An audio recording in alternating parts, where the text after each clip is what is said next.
শাস্তি হতে পারে মেসির, পেতে পারেন নিষেধাজ্ঞাও। নভেম্বরের বিশ্বকাপ বাছাইয়ে আর্জেন্টিনার শুরুটা ভালো হয়নি। প্যারাগুয়ের বিপক্ষে এগিয়ে গিয়েও হারতে হয়েছে 1-2 গোলে।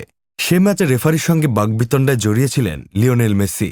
তার জেরেই মেসির উপর এবার শাস্তির খড়গ নেমে আসতে পারে।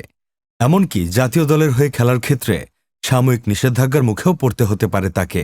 জানা যায়, প্যারাগুয়ের বিপক্ষে বিশ্বকাপ বাছাইয়ের ম্যাচে প্রথমার্ধে ফাউলের জন্য হলুদ কার্ড দেখেন প্যারাগুয়ের ডিফেন্ডার ওমর আলদেরেতে।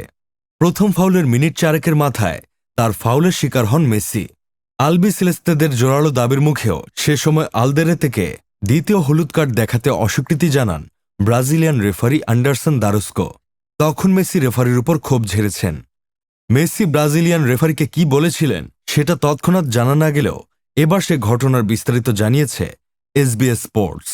মেসি সেই সময় রেফারিকে বলেছিলেন, তুমি একজন কাপুরুষ, আমি তোমাকে পছন্দ করি না।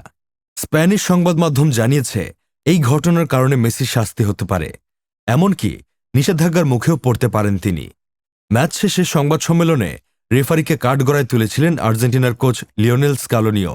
তিনি বলেছিলেন, অনেক কিছুই বলতে পারি, কিন্তু সেসব অর্থহীন ও অজুহাত মনে হবে, তাই এসব না বলাই ভালো। মাঠে কি ঘটেছে আমরা সবাই দেখেছি। Sports desk, Sadman Sakib, Bangladesh news today.